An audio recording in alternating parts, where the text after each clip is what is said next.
right, welcome in. My name is Casey. For those on our UFL Columbus group, I used to do a podcast and YouTube channel covering sports and video games. We had two separate things. This was our sports podcast. So kind of just using this as an excuse to be able to use it to talk about the UFL. I don't know if this will be a one-off, if I'll do weekly, sporadically. But I've had a lot of thoughts, and people have shared a lot of good stuff in our group. So I just thought I'm not the best with trying to keep up with that stuff. I need to get better because I like the group growing, and please continue to share it. But wanted to use this to share some of my thoughts, and anybody that is tuning in that has already followed our YouTube channel, you can have our Facebook. We have a UFL Columbus group. If you just search that, should be the first group that comes up. Hopefully soon there'll be an official team that comes up, but be the first group that comes up on Facebook. Anybody random that's happening to find us on YouTube, you can do the same. I guess we'll start first with the official announcement that Columbus is getting a UFL team. That was announced July 31st, and they will play at historic Cruz Stadium. If you did listen or watch our old podcast, I talked about the XFL, the USFL, UFL, all these variations. That I thought the biggest mistake they were making is putting a lot of the teams in giant NFL markets. I feel like the route would have been to find cities that are very strong with football but lacking an NFL team, Columbus being one of them. Obviously, I'm biased, but I think there's plenty of reasons to logically back that up. And I'm from Columbus, so you might imagine I'm not the biggest fan of Michigan, but I always thought Ann Arbor made more sense than Detroit. I think cities that aren't the major cities, I feel like they like to have an attachment and know something's theirs. And anybody that is in Detroit, I think, would be willing to go to Ann Arbor. I don't think that's the same going the other way because, like I said, I feel like Detroit has so many things. Ann Arbor obviously has Michigan, but I don't know. I think it would be nice to have your own team. As far as Michigan, I guess I don't know if there's a stadium that would fit it well. I haven't done research on that. Obviously, Michigan Stadium is far too big, and that's another thing that I think the league has done a very poor job at picking stadiums. And I think markets you can make a case for to have NFL teams would be your New Yorks, LA, Chicago, if you want those massive cities for the advertisements or TV deals. Aside from that, I think there are very few NFL cities where it makes sense to have a team. I think places that had an NFL team, like St. Louis, is perfect, and we've seen how well that's worked.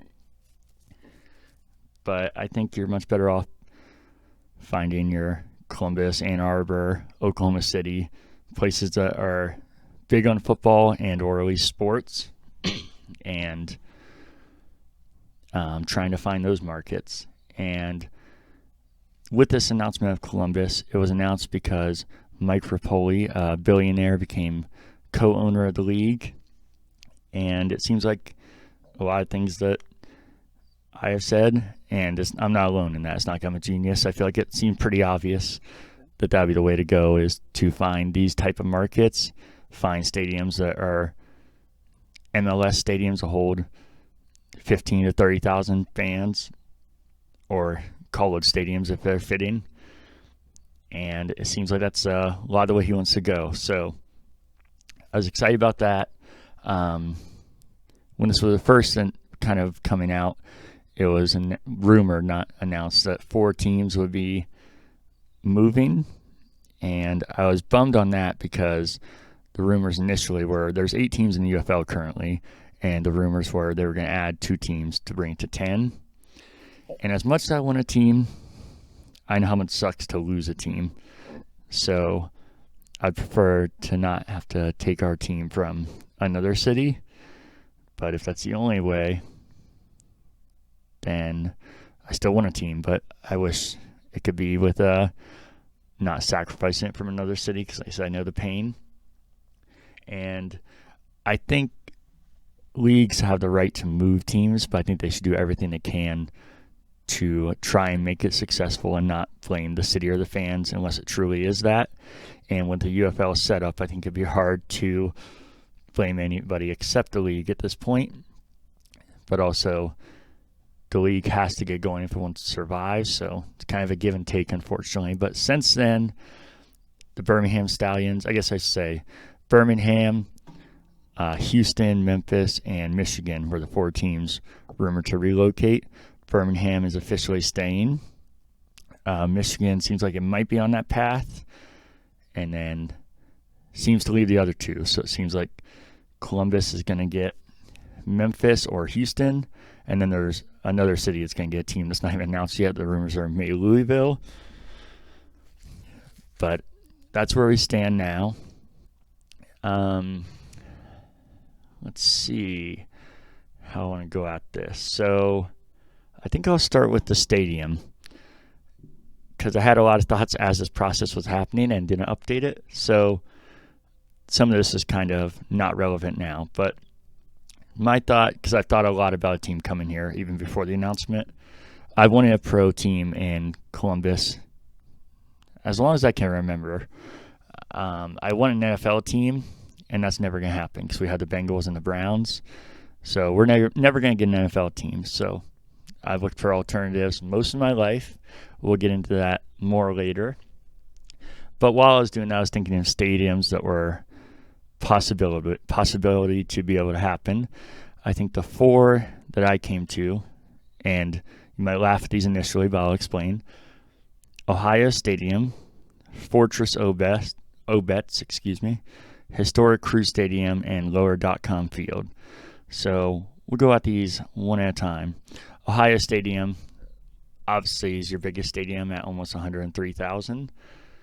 But I think right away that becomes not practical for the size, for what it would cost to rent it, for Ohio State being notoriously stingy and demanding. I think it'd be a horrendous idea. And Ohio State will come back up a little bit later, and Ohio State in general. Fortress Obetz, I know a lot of people are talking about how they actually thought this might have been the stadium at the time when there's rumors of the team coming here. It holds 6,500. It's I think a very underrated, beautiful stadium. We had a professional lacrosse team that was very, very successful play there, the Ohio Machine. I loved it. We lost them, another team I lost. But I don't think that's the kind of stadium we want for the UFL. And like I said, since then, the co-owner has specified what he wants for the league, and that definitely does not fit the criteria. So that leaves a Historic Crew Stadium and Lower.com Field, which I thought were the 2 most practical and logical. To shorten it here, we'll do HCS and the dot for Historic Crew Stadium and Lower.com Field. So, like I said, it is Historic Crew Stadium. We know that. Or HCS, sorry. What's the point of shortening if I'm not going to shorten it? But I'm just giving my thoughts as I had them, because I'm going to give my thoughts on the logo, the name, all that stuff. So I just kind of wanted to ease into what I was thinking at the time, but I didn't end up recording it. So if I could pick the perfect location, nothing attached, no rent, having to worry about logistics, all that, it would be Lower.com Field. And when this was first reported with ESPN that we were getting a team, they said Lower.com Field, and everybody started rightfully reporting that. And then they edited their story to say Historic Crew Stadium, and just act like they didn't have that fact wrong. So that's where that miscommunication might have came from. But that's in a perfect world is what I wanted the dot. HCS, I think, is way more practical. So with the dot, I think the benefits you have, and why in a perfect world I would pick it, the venue is almost brand new. It's absolutely beautiful. You have a shelter over all the seats, so it hides extreme sun, hides rain, and looks beautiful. You have all the amenities you can imagine, state-of-the-art stadium. You have it in the center of downtown, so you have the natural crowd already there. You have Huntington Park right there. You have Nationwide Arena. You have some businesses around it. I feel like there's just naturally a built-in audience that can see it, that knows it's there, that is around it. But I think the big downsides are kind of goes with the benefits, is that it is brand new. The rent's going to be way more. You're sharing the field with the crew, which we've seen in the UFL that's been a lot of issues with conflict of scheduling. So that's why, even though in a perfect world it's what I would pick, I would personally pick HCS because, I didn't say that the dot holds just over 20,000. HCS holds just under 20,000. But the only thing that really happens at HCS is Crew 2, which is like a developmental league for MLS. So almost no conflict of scheduling, and UFL could potentially, I think, override some of the Crew 2 games if there was overlap. That's not going to happen with the Crew. Rent, you'd imagine, would be way less because the stadium's a decent amount older, but definitely still a nice stadium. There's a lot of debate if we even need a new stadium at the time. But it is an older style stadium. You don't have any overhead coverage, which on one hand can be nice. I love the natural sun, and I think for football, if springtime is when the UFL plays, there are rumors of moving the schedule up till January, which we can also talk about. But if it stays with the schedule, there's potentially some cold and or rainy days that would happen, but those sunny days I think would feel very nice and very football-like. The downsides, I think, like I said, it's way older, well, relatively older, way less amenities, no coverage, like I said, from the elements. I don't know. To me, this matters, I think, more than it will for some people inherently, but I think people might not notice why it matters to them. The stadium's been redesigned multiple times to lower the capacity and add a concert stage. And the concert stage is at one end of the field, and then the other end of the field has very limited seating. And that's the sides that it's going to be going to the end zones. It's going to be the field goal post. So I think it's going to look a little weird on TV.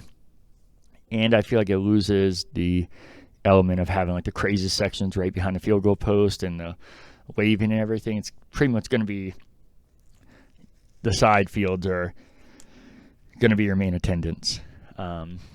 Hopefully they will at least take advantage of the stage and do like post-game concerts or combine it with like a true artist to get more sales or something. Or I know bigger events have put in temporary seating on the stage. I don't think they would here, but that'd be cool if they do, because like I said, I feel like you do lose a lot of the excitement, and visually on TV it's going to look, I think, a little awkward in the end zones. But the biggest thing, my biggest issue with HCS is that it's on the fairgrounds. It's like 10-minute drive from downtown, I think. But unless you're at the fairground, you're already going to the fairgrounds, nobody's around this stadium. So I think you're going to have to know you're going for the UFL for this to, I don't think there's just inherently built-in advertisement from people seeing people walking downtown, going to the game, having signage. So that's my biggest worry with the stadium. But I do think it's the most practical in the stadium I would have picked, all things considered. And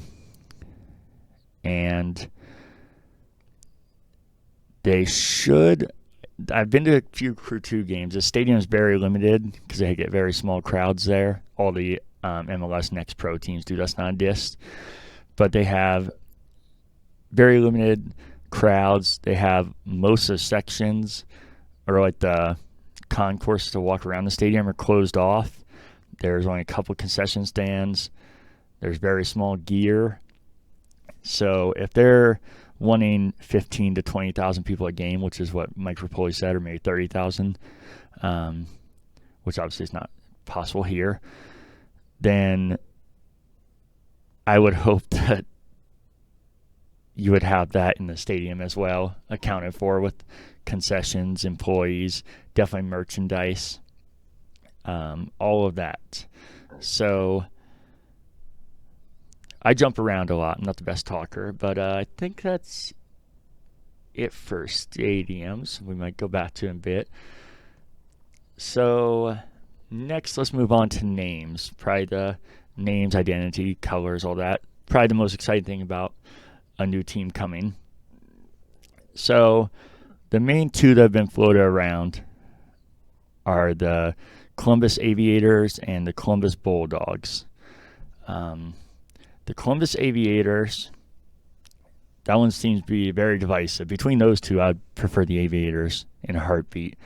The Bulldogs, I did not like that name at all. All right, we're going to go off on a little bit of tangent here. Stick with me. So I'm a Broncos fan. You might be able to see my Terrell Davis signed bobblehead, or not bobblehead, helmet here. Lifelong Broncos fan. Lifelong Browns hater. Been a Browns hater my whole life. It's only gotten worse as I've got older. The more I've interacted with them, the experiences I've had at their stadium. As an away fan, my whole family is Bengals fans, so I don't mind the Bengals. I'll root for them if the Broncos aren't playing or if I'm spending time with my family. But growing up around Bengals fans made me not really want to be a Bengals fan. I think it helped with my Browns hate because they were also hating on the Browns. But as a kid, you kind of just lock in on teams. So as a kid, I loved the Broncos colors, still do. Love the Broncos colors, uniforms, which is, I think, what we're talking about here, that it's important identity. Team name at that time, it would have been John Elway, Terrell Davis, Shannon Sharp, Rod Smith, all these guys. So I'm sure that didn't hurt to have an excellent team around it. But I've been a lifelong fan since then, through the rough Kyle Orton, Tim Tebow days, you name it. I was there. This up until Bo Nix, this very rough patch after very successful span of the Broncos. So I've always been a Broncos fan, but the reason I say this, for one, I think trash talk is fun if it's playful, if it's in good spirit. I think one of the exciting things about Buckeye games is that if you're a Browns fan, Bengals fan, Broncos fan, whatever random fan you are, everybody's a fan of the Buckeyes at the Buckeyes games, and everybody comes together, and I hope that's what can happen here and in our group. I don't mind if people have fun trash talk about what their team is, no matter who it is, even if it's not one of those three, because obviously there's a lot of teams in the NFL. But I hope that that's in good spirits and that doesn't carry into the UFL team, because I hope that that's our team together. And then the other reason I say that is that's part of why I hate the Bulldogs. I just can't handle. I don't want us barking in the stadium when the Browns do it. I'm sorry, it's terrible. But even aside from my personal views, I think the team is in a bit of a box in multiple ways. I think picking HCS, if you look at the stadium, a lot of the seats are yellow to gray, depending on what angle you're looking at, and all the signage is black and gold for the crew. So teams usually try and match their identity with what the stadium looks like, because it looks better aesthetically, but also it hides empty seats better. But I think the issue you're running into here, one issue, is that black and gold is the Steelers' colors, and our two teams in this state, the Browns and the Bengals, biggest rival is the Steelers. So, like I said, I hope our team can be our team, but I think, and I have my own views on this a little too, so I get it.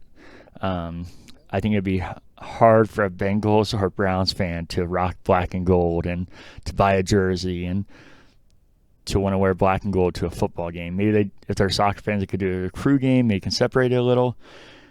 And I get it, because if we come out there in Michigan colors, even though I want this to be our team, I'm gonna be like, I don't think I can do that as a Buckeyes fan. So I think you put yourself in a box there, and that's one of the reasons, aside from me just personally not liking Bulldogs. I think if you do Bulldogs, that's going to come off very Browns-like, which would turn off the Bengals fans. So I think you can't do black and gold. I think you could do orange, black, or brown. I think you could maybe do some of that, but I don't think you can do both of them, because then Browns fans will hate it, or vice versa, depending on what it is. And Bulldogs will come back to that. But Aviators, I think, is a very good name, personally. I know a lot of people are hating on it, a lot of people are loving it. My only issue there is that I think Ohio Aviators sounds better and makes more sense, because Ohio is the birthplace of aviation, no matter what North Carolina tries to tell you. But it's definitely more known in Dayton. We have our reasons here as well, but that's why I think it makes sense to encompass the whole state. But I personally would rather, kind of like I talked about with Ann Arbor, would rather have our identity be Columbus. And I don't think Columbus Aviators sounds good as Ohio Aviators, personally. But let's get into some other ones here that I've mostly seen online, because as much as I can judge these things and tell you what I like and don't like, I used to be so creative with this stuff too, and now I just totally blank or think of the lamest things, if I'm being honest. So some other ones I've heard that I like to different degrees, or we can throw out there, see what you guys think. Aces, which I think is okay. I think it's kind of bland. Some of these were suggested in our Facebook group, so if I don't recognize you, I'm sorry. Feel free to comment, whether it's in here or on Facebook group. Other ones I've just seen randomly online or have thought of, but that's very rare. I think you do have, with the UFL, one of the benefits is that you can kind of go a little more wacky or crazy with the names. NFL, I feel like, or like the top tier sports, no diss to UFL, but I think we all know this. I feel like you want an identity that's going to be taken serious, that you, like Aviators, might be a little too goofy for some people, but you could explain it to make sense. I feel like if you do some of these names I'm about to suggest, you can't really explain them. They just sound cool, and I feel like that shouldn't be in like the top tier sports, but I think you can get away with that. I think it's even fitting somewhat in leagues like this. I think I thought of this one very creative. I know Cardinals, that is, the Columbus Cardinals. I think it sounds good. Cardinal is a state bird of Ohio. But the issue there is, as we know, there's many teams called the Cardinals, including multiple professional teams, so I think that one's out. I saw somebody suggest the Crusaders, which might be a little too corny for some people, might sound a little like too Marvel-y, but I thought it was really cool. I think it flows well with Columbus, the Columbus Crusaders. And like I said, I think that name in the NFL, I'd be like, ooh, nope, that's a little too goofy for me. But in a league like this, not that I think the league's a joke, that might come out the wrong way. I just think you have more leeway to be a little more adventurous, I think is the best way to put it. The Columbus Armada, I think that name's pretty cool. I'm not the biggest fan of team names that don't end in S. That's not always the case, I think. And also, I think it can depend on if you grew up on it, if it's been around you long enough. Because we have the Columbus Crew. I think that's a cool name. I think if you told me that today and I didn't know they existed, I'd be like, I think it's been around long enough that I don't think about it. The Ohio Machine, the team I mentioned earlier, that did come later in my life, but I just thought it sounded very good. So I don't think that's always the case. Let's see. This one, the Columbus Explorers. I think that was not coming from me. That name is fantastic. That shot like near the top of my list. Not to have a bona fide list yet, which I know Dan in our Facebook group is trying to get a list of all team names and do a poll. So that's part of why I wanted to do this, is try and get that going. And that would be near the top of my list. It would make obviously incredible sense with Christopher Columbus in our city. I think it sounds good. We're going to get into some defunct teams here in Columbus and Ohio's history. But the Destroyers is one of them. And I think Destroyers is a fantastic name. I think it fits this league style very well. But I would avoid the Destroyers because we'll get back to the Destroyers, why avoid that. But I think Explorers sounds awesome, is fitting, and sounds kind of destroyer-y without actually naming it that. Let's see. The Columbus Trailblazers, kind of playing off the aviation without. I think that's part of the issue people have with aviators, is that it's just too obvious. So I think a lot of people have different interpretations or ideas for flight type names. I think some are good, some are great, some are bad. But I appreciate people trying. I know the issue with Trailblazers again is that there's a team, professional team called Trailblazers, so you might have issue there. Let's see. Before I mentioned Dan, he said Columbus Forge, reference to the industrial roots of the city. I think that's a pretty cool name. Makes sense as well. Nicholas suggested Columbus Union, reference to Union Station right next to Nationwide Arena with the cutoff there. But yeah, I think that's a cool name. I think since I'm a soccer fan, it comes off a little bland to me because that's there's like 3 go-to soccer names and they don't have names. It's SC for soccer club, FC for football club, and Union, which I think Union is easily the best of those 3. And I think if I didn't have any of that in my head, this would be a better name. So I think I'm a little unfair there. Jim in our Facebook group suggested the Columbus Gorillas, which you might laugh at that at first, and I did too. And I think there'd be a bit of issue there. It's not the same city, but it's the same state as Harambe. So it might be a little too on the nose and too easy to make fun of. But I think it might have been helped by the fact, I don't know if you made this, Jim, or if you pulled it from somebody else, but he put a logo, a helmet, a uniform, talked about a description being a nod to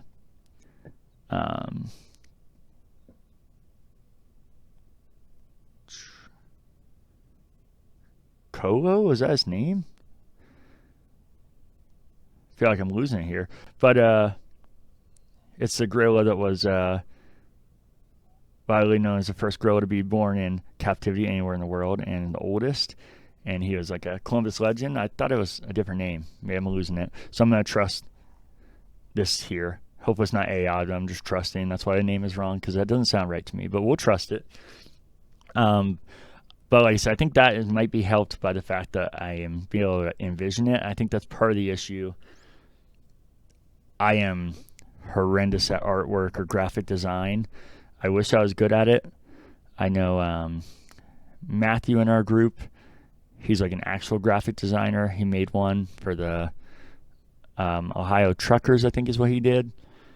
And I wish I had that kind of skill, because I think it'd be a lot easier to try and envision these teams and what would work and what wouldn't, what would come off corny, what would come off cool. So anybody that has these kind of skills, feel free to keep it coming, because I think that helps with any team names we mentioned, any ideas you have. I think it helps to have the identity.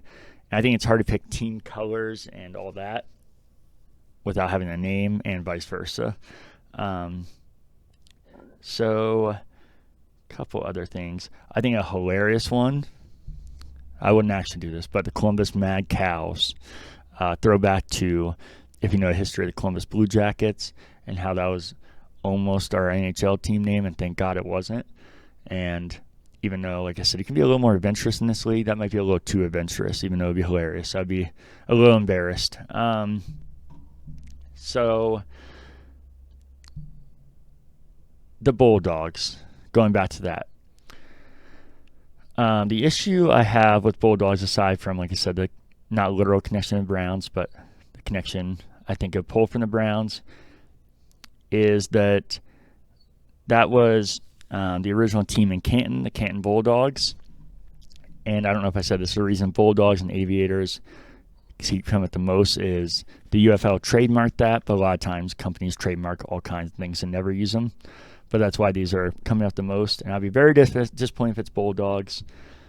And part of it is people in Canton and online with Canton are very smug about how they started football, because that's where we pull it up here, just so I can make sure I'm giving the right info. All right, so Canton obviously is where the Pro Football Hall of Fame is, but it was also the meeting where 10 teams formed the American Professional Football Association, which later turned into the NFL. But what they don't acknowledge, and they just act like football was theirs and no one else, the first actual American Professional Football Association game played was Dayton and Columbus. So, hey, respect to them. They're part of it. But I feel like Columbus is left in the dust in so many ways. We played the first game ever. We are the biggest city in the state. We're the capital of the state. We're the fastest growing city in the state. A lot of rankings near the top in the entire country. And we're never going to get an NFL team. So I have some disdain for that name as well, aside from I just don't think it sounds good either, if I'm being honest. So brings us to some of our history and our team names. The Columbus Destroyers, arena football team in Columbus at least, because they played in Buffalo as well, but in Columbus from 2004 to 2008, and then they came back for one season in 2019. I was a season ticket holder for all except one of those years, the first year, the inaugural year, and I missed 3 games throughout the history of the team, both iterations, because that's the team that I felt the biggest connection to and the most love to, even though I grew up with Ohio State in my blood, and I can't remember not liking Ohio State. I can't remember exactly when I started liking the Broncos, but I can like them as long as I remember the Crew. I can remember when I started liking them because I was a little older before they got here. Same with the Blue Jackets. But it's saying something that things that you're born into or you've had a long history with can be not overwritten, but overloved between those. And that's what the Destroyers did for me. It was special, and I think helped show that obviously Columbus is shown in many ways, and this is more on the minor end, but how successful sports can be here as an arena football team that on the field was one of the worst teams in AFL in that span. They did have their one Arena Bowl run. They lost it, but aside from that, they were consistently one of the worst teams in the league. But if you looked at the stands, you would never know that.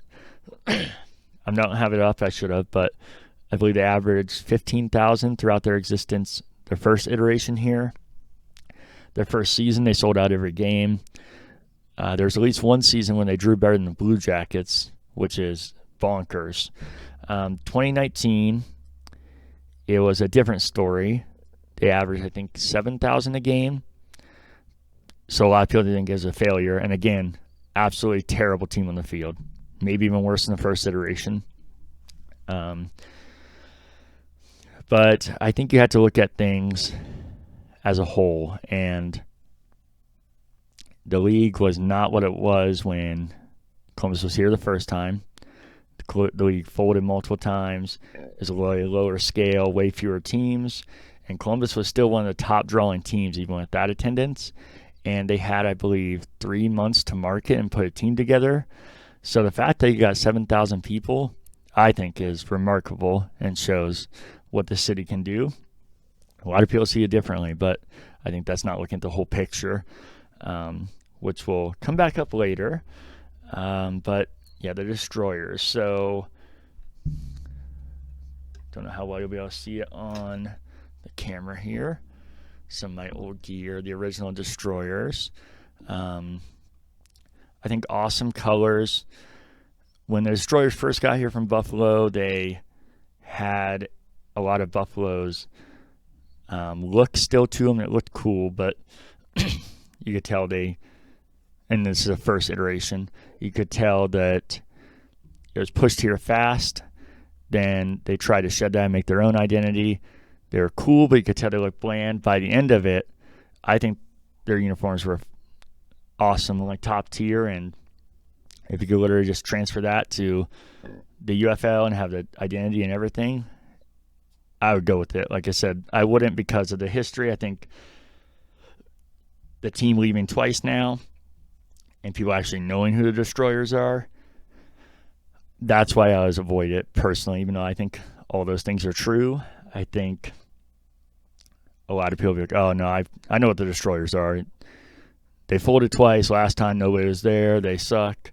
So I just don't think you want to have that. The second time they came back, when they came back, they went with black, white, gray, silver, whatever you want to call it. Very bland. And I'm a Broncos fan, so these are about some of my most hated colors right here. But I grew to love it fast. As disappointing as it was at first, because I loved the original Destroyers, I grew to love it. So I think that's one thing I'm trying to keep in mind here, as long as it's not like maize and blue, to try and keep an open mind, because I know how fast I can adapt to something with. I'm a part of it and liking it. Something here that a lot of people might not know, and I don't want to go into too much detail because the person that gave me this and told me this asked to keep it confidential. I think it's been long enough, and I'm sure he won't care at this point to show this, and especially if I don't say his name. But when the Destroyers were announced to return, like I said, they had very few time to work with, and when they made the announcement, they tried to tie it to Ohio State, which is very smart because that pulls a lot of people in. Same thing the Destroyers did in the first iteration here. They had Earl Bruce and a lot of Ohio State connections, which I think helped bring in an extreme crowd for it. But they were trying to go the extra mile this time, and they actually were going to use this logo, same logo, but I don't know how much it shows. It's kind of scarlet and gray for Ohio State. And this comes back up to Ohio Stadium, Ohio State, all that, is that they had thousands of those printed out. They were ready to go. They had uniforms designed, and Ohio State said if they do that, they're going to sue them and the team won't be playing. And I get it on one hand. Ohio State has a strong identity to keep up, and you don't want things to soil that, especially when the team ended up going under, which I think that's a little unfair to the team because they were one of the most successful teams attendance-wise, even though they were one of the least successful teams performance-wise. The league went under. So I think if the league survived, the team would have been there. But that aside, I on one hand, I get it from Ohio State. But on the other hand, I think that can only go so far. If you're really going to think a team in arena football is going to change people in Ohio, their Ohio State minds, we're like hardwired. I can't remember when I started liking Ohio State. It's going to have to be something so extreme and so bad for people to think that that's connected to Ohio State. I I was bummed when I heard that. As big as a Ohio State fan as I am, as much as I can understand their reasoning, I think that that's a little extreme. And that brings me to more colors that might be smart to avoid. And that's scarlet and gray, and potentially maybe even shades of red, because AFL was played on a 50-yard field with nets by the field goal post and was indoors. So even more reason why people would never confuse it for Ohio State. This is regulation field, outdoors, looks like professional football as you know it. So I think that's a potential worry there. We're kind of bouncing around years here, but the Columbus Wild Dogs announced to play in the Indoor Football League, IFL. This is a logo that, an identity at first, I was like, oh man, but I grew to love real fast. This team didn't play a single game. I have a shirt here. I have multiple shirts. I have multiple hats. I just brought some things to show here, but I have so much stuff from all these teams I'm mentioning because I just love Columbus and love sports and love football especially. I was actually at the introduction press conference and never got to go to a game. They were announced in 2020 to join the league in 2022, which gave me a lot of hope because going back to the Destroyers recently before that, I was like, man, this team, if they just had more time to market, more time to put a team together, I feel like this could have lasted. Like I said, I don't think it would matter because I think it was the league's fault for going under, not the team.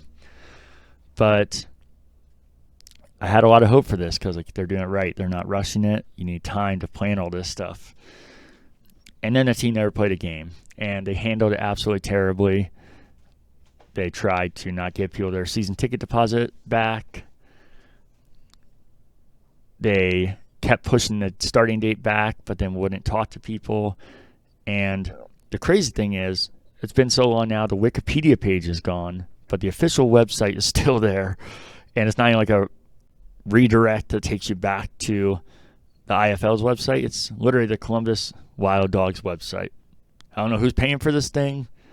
I know it's not a ton of money, and it's owned by the Germains, which if you know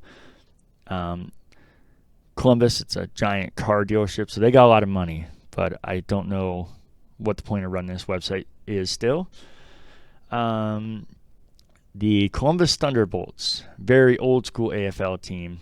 Let's see, 91. So I was 1 year old, so this I kind of only know from later in life, figuring out or becoming a Destroyers fan and looking back at these things and talking to my dad. But they played at the fairgrounds right near HCS where UFL Columbus will play. They lasted 1 year and then moved to Cleveland, lasted a couple of years. So Thunderbolts isn't a terrible name. A little corny, like a little too corny, and I think a little too Charger-y. But they do have their uniforms were, their colors, I should say, were purple, black, and white. I think purple is and silver. Very underutilized color. I don't know, like I said, it's hard to pick my colors for the team without knowing the identity. And I think they said the go-to would be black and gold. I think that's out for the reason I said. I think you'd want to try and avoid brown or orange. Black is very neutral and can be used in many things. I think purple is very underutilized. I think green is underutilized. I think some easy go-tos would be blues or reds. But like I said, you might want to avoid red with Ohio State. And also, you got to look at the rest of the league. The league doesn't want every team to look the same. And it's hard to know that either with knowing what teams will have. So that Columbus Comets, I never even went to one of these games, I won't lie, but they're a professional or semi-pro women's football team. The reason I bring them up, like I said, I kind of just go over the history of football here, but they had dark blue, black, and white. They lasted 3 seasons. Very cool colors is why I bring that up. That I like here. Comets, it's an okay name. There's a current semi-pro team women's professional football here as well called Columbus Chaos. I think that's a cool name. I don't know if I mentioned that earlier. I had it on the list, but I was saving it for this. Don't know if I mentioned it. Black, red, and white, very cool colors. But I don't think you should really just hijack a team no matter how small they are, so I think I'd avoid that. The Ohio Glory, this guy here, played in Ohio Stadium, before mentioned, and that's where Ohio Stadium comes back up, is that as far as I knew, I never went to one of these games. My history with this team, funny enough, was finding an old program in my parents' garage when I still lived there, and I just looked over this thing like it was a relic, not like in a bad way. I was amazed by it. I was like, oh, man, we had an NFL team, and because I was so young, and I was like, oh, wait, no, it's not NFL, but it's football, and they put Ohio Stadium. It just like blew my mind. So they only lasted a season, and I heard they got good crowds in Ohio Stadium. That's where Ohio Stadium comes back. No matter how good crowds you have, Ohio Stadium's too big. The crew learned that lesson. Unless you're Ohio State, don't play in Ohio Stadium. But the Ohio Glory, red, white, and blue, I think it's a pretty dope logo. Maybe modernize it a little bit. My only issue, again, is that I think Ohio Glory sounds way better than Columbus Glory, and I feel like you'd be kind of losing the history if you don't call Ohio Glory. But I prefer Columbus, as you know. But yeah, I think it's set to go with that. I mean, it's pretty cool. I bought this shirt. Now it's national, but a company called Homage, started in Columbus. And I always try and find gear that teams that I loved or knew, and like I said, my connection was only the program, but I had such a weird connection to it that I was like, I want this. But then as I got it, my dad was like, where'd you get that? And I was like, oh, I bought it on Homage, and he knows what that is. And he's like, oh, okay, because I know I took you to some games. And I was like, what?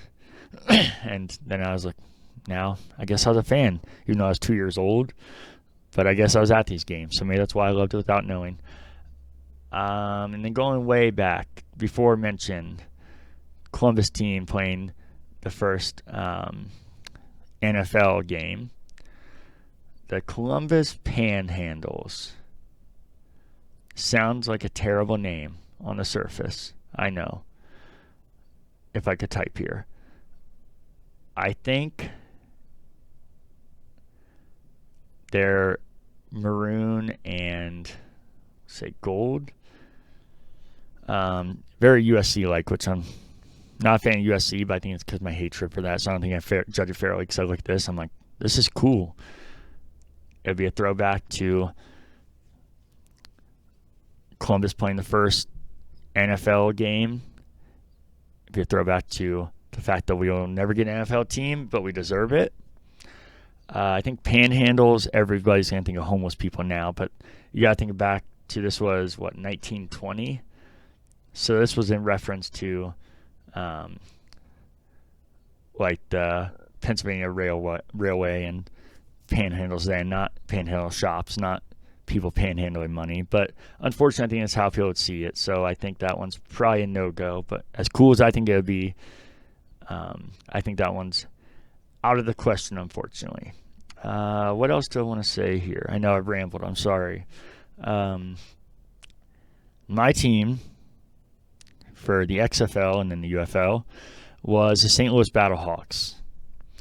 I picked that team because as much as I thought Columbus should get a team, as soon as the XFL was announced to come back, we didn't get it. We didn't get with the AAF. That was another league. Thank God we didn't, because we wouldn't have a team. That thing went under real fast. But I picked St. Louis. They were one of the closest teams to us. DC is also about the same distance, and a lot of people picked DC because Cardell Jones was there, and I was rooting for him, and I almost went for DC. But my thought process was, thinking about leagues I follow now, if I follow a team because of a player, I'm not going to care about the team once the player is gone. And this league I knew would be more fickle. Players are going to go in and out. So I was rooting for Cardale Jones, but I was like, I don't care about DC. I picked St. Louis because they were relatively close. I think they have some of the best, if not the best, team identity, colors, uniform, all that. But probably the biggest reason is, even though I'm not a big fan of St. Louis sports because I'm a Reds fan as well, I probably should just list all the teams I'm a fan of just to be easier. I'm a Reds fan, so do not like the Cardinals at all. Blue Jackets fan, so don't like the Blues at all. St. Louis has a soccer team now, not a fan of them.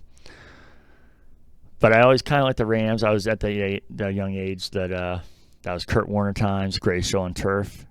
One that I think objectively the best Super Bowl, even though I'm a Broncos fan. For me, there's better Super Bowls.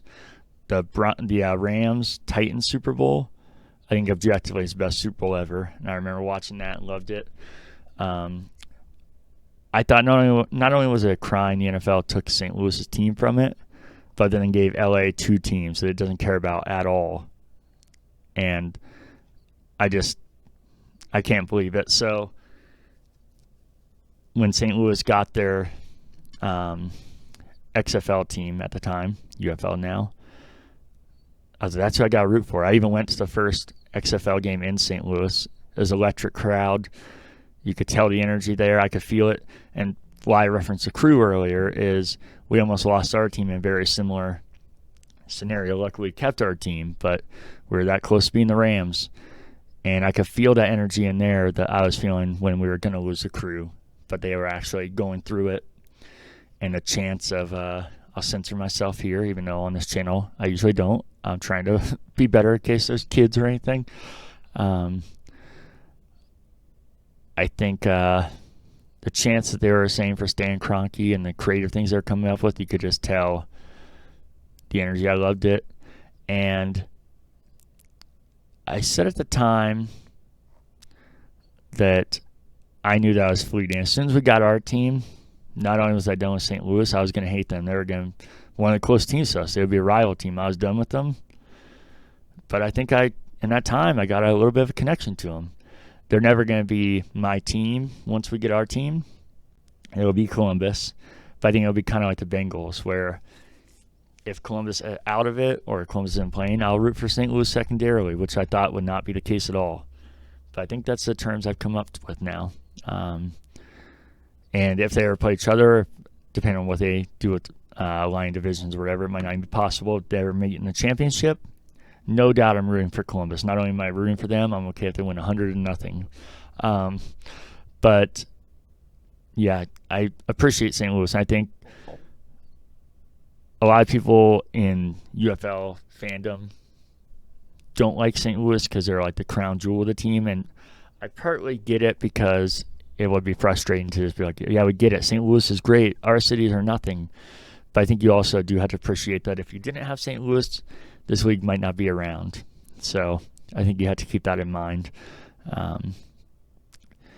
So that's where I stand on that. Let's see what else. I think the team, the UFL Columbus, I think they would be very smart to, like I said, not associate with Ohio State too much and get sued and lose our team, but do what the Destroyers did to, or DC. I can't tell you how many people here watch the XFL, and like I said, majority of fans here were fans of DC because of Cardale Jones alone. That was it, just one player that played, a year at Ohio State? I know his importance here. Obviously, I'm an Ohio State fan. But that shows the kind of excitement people have for Ohio State.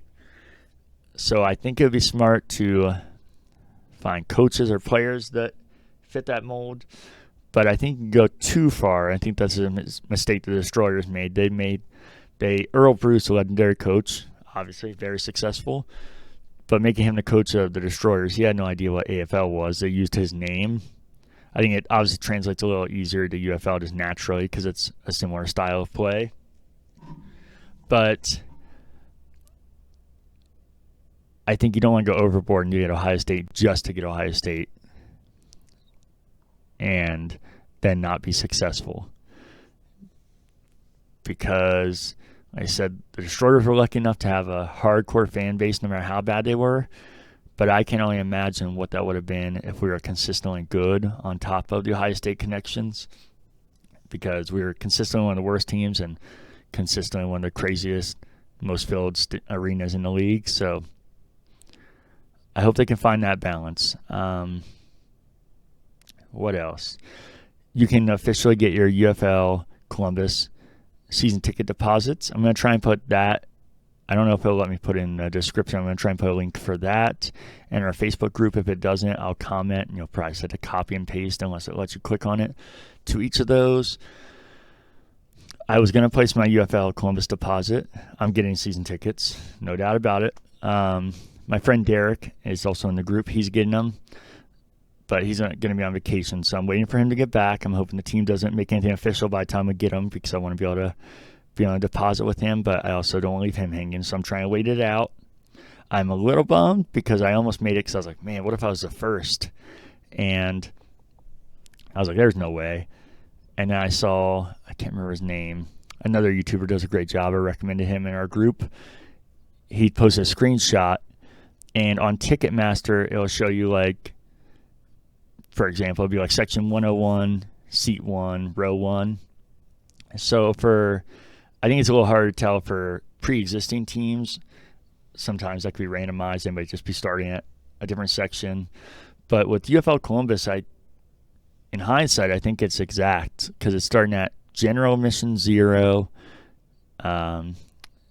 seat 1, row 1, and then so on. So I think I would have been the first one. So I'm a little bummed on that, but not the end of the world. Let me look in real time. UFL Columbus. Last I looked, I'm assuming I'm right about the number matching the amounts of deposits they have. They were already up to 40, which sounds, you might be like, already up to 40? That's terrible. This place is supposed to hold almost 20,000 people. That's what the league expecting, 15 to 20 or 30,000, whatever Mike Rapoli said. But again, you have to keep the full picture. UFL Columbus season ticket deposits, you can make them, but unless you Google UFL Columbus and then go through the steps to get this, you don't know that. The league obviously has not made a team name. They haven't made identity, colors, any of that. But they also haven't announced or shared on X, Facebook, Instagram, anything that you can do this. So unless you're going out of your way to do it, you're not going to find it. So the fact that anybody has placed it is kind of impressive to me, if I'm being honest. Let's see what's at right now.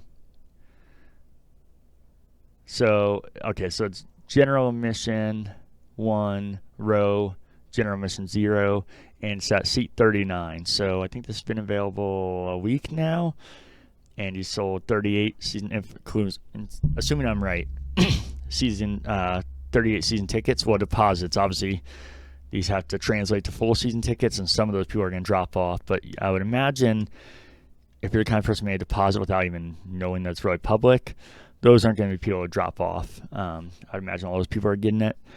And like I said, that's a very small sampling. It might sound like a bad sampling, but I think very impressive, all things considered. What else? I am definitely getting season tickets, as I said. I showed you a little bit of my merch here. I have so much more of it. I so bad don't want the team identity to be terrible. Even if I'm not the biggest fan of it, I want to like it. I want to like the colors. Hopefully it's something different that you don't really see coming, at least color-wise. Something has been done 1,000 times. And if it has been done, hope it's like at least a throwback or something. But I planned, as soon as they announced this thing, I was like, I want to support it. I want them to know Columbus wants professional football, because I know we do. I know we can support it and maintain it if the league around it can do the same. And that's my worry. I want the UFL, as much as I want Columbus to have football, I want sustainability for football even more in Columbus and the league that they are in. Because every team Columbus has had, I've just had to worry if the league's going to be around next year. I know UFL has those concerns. I think Mike Rapoli seems to be the guy that understands that, but obviously that's easier said than done. But he's doing all the right things, I think, so far. When I was talking about merchandise, I get sidetracked. I don't know if you could tell. My plan was as soon as this team becomes official, like our identity, I'm buying a hat, a shirt, a jersey, a hoodie, and I'm going to buy so many things along the way. But I saw almost every team does some kind of discount. Most of them are 25%, which is hopefully that is still the case because a lot of professional teams do like 5-10% for season ticket holders. So knowing that might be that high, I might have to wait until you're able to use that. Hopefully, as soon as the team name's announced, they'll let you use that discount because then I'll really go ahead and get all that stuff I just told you. But if not, that's too big of a discount to buy all that stuff instead of buying in a week, a month, or whenever they do it to be able to get all that discount. I might buy a shirt initially, even if I had to buy it full price, just to have something and to support it. But if I get that discount, I feel like I would have to wait. I think that'd be I don't think that'd be smart to do otherwise. Lastly, I'll say I kind of touched on it. The Destroyers, this connects to what I'm about to talk about, the UFL. I think you have to give teams, fan bases, cities a chance. And my only worry is not if Columbus can be successful. The league says they expect every team to have 15 to 20 or 30,000, like I said, depending on the stadium. And I think Columbus can do that. I think we can do that easily. But I think the league has to give cities, fans, teams a chance to do that. If we are starting the season in March, which I believe is when the UFL usually starts, we are, like 5 months away from the season starting? If we start in January, like these rumors are talking about, we are a few months away. And all we have for Columbus so far is you can make a season ticket deposit, and that's if you're really searching for it. We don't have identity. We don't have logo. We don't have team names. We don't even know what our team is. We don't know if we're getting Michigan, which a lot of people are thinking we would get them. I think that would show the UFL has no knowledge of its fan base. It's not just Columbus, but Michigan. I think if you're going to put a Michigan team here, I've heard people even be like, well, yeah, Michigan's 3 hours away. If you're a Panthers fan, you'll come down to Columbus. But no, I try and think about it from the other perspective. If we lost our team to Michigan, not only would I not want to support that, that would be my most hated team. People from Michigan are not going to want to come here for our team. And that's more reason to keep Michigan, to have a rival. If we keep Michigan, if Louisville joins, I'm going to as many road games as I can. Those teams could be much easier. I hope to go some of the farther teams, and I think it's one of the benefits of sports. It gives you an excuse to travel and see new places. But those two cities are so drivable and so easy. But more than likely, it's Memphis or Houston. The Memphis Showboats, the Houston Roughnecks. I think two of the worst names in the league. I think Roughnecks is the worst name in the league by far, and one of the worst sports names I ever heard. If we get either of those teams, we better not be their identities. For one, I feel like if you're a new city, unless it really matches, like there's rumors of when Birmingham was potentially going to move to Louisville, you could keep them the Stallions, would make a lot of sense with the horse history there. Showboats, Panthers, if you want to include them.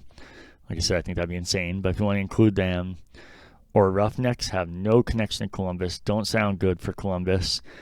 And like I said, Roughnecks is just, pun intended, a real rough name. I couldn't believe when I saw that name when the league was putting out these identities.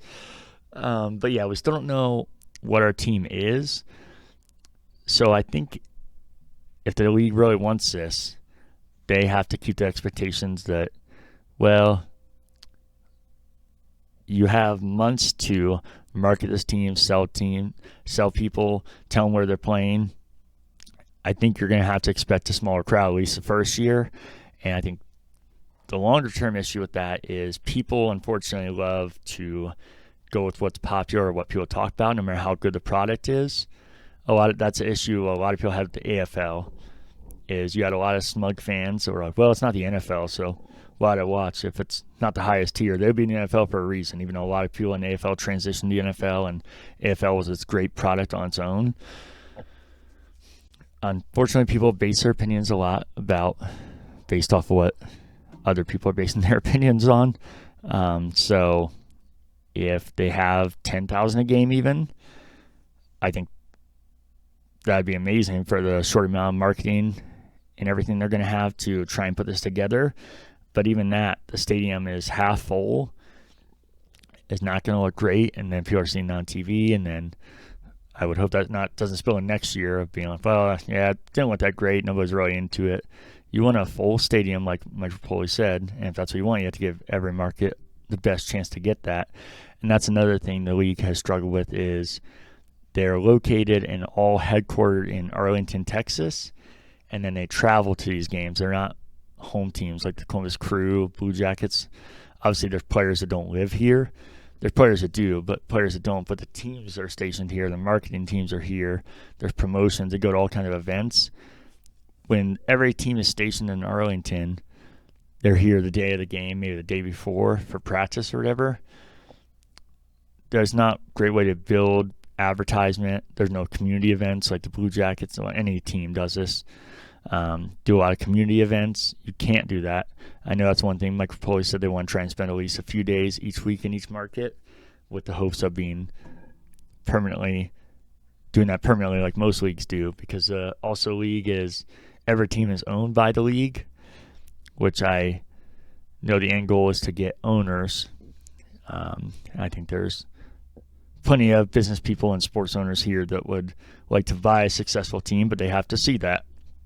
Not just on the field, but in the stands and excitement and business-wise and all of that. So I think I rambled for way longer than I intended to.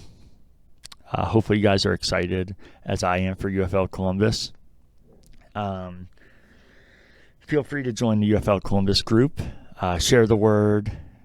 Feel free to comment on this video if you want, but more so try and bring it to the group to get more engagement, and because like I said, this channel hasn't really been touched for quite a while, so I'm kind of using it as an excuse to make this video for you guys. So hope you liked it. Share your thoughts.